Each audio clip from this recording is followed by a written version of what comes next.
सभामुख महोदय, मेरो जिल्लामा 46 सालदेखि 46वटा मात्रै विद्युतको के अरे दूरसञ्चारका टावरहरू थिए र अहिले पहल गर्दा दूरसञ्चारले 7वटा टावर थप गरिदिनु भएकोमा धन्यवाद। यो पर्याप्त होइन।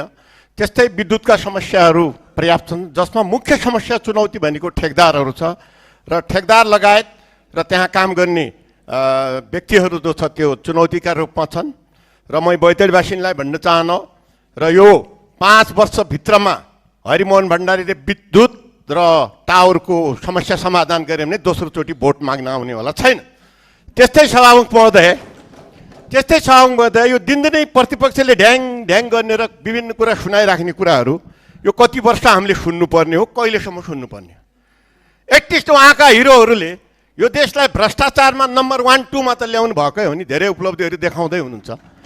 भ्रष्टाचारमा 1, 2 एम्नेस्टी इन्टरनेसनलको उसमा छ।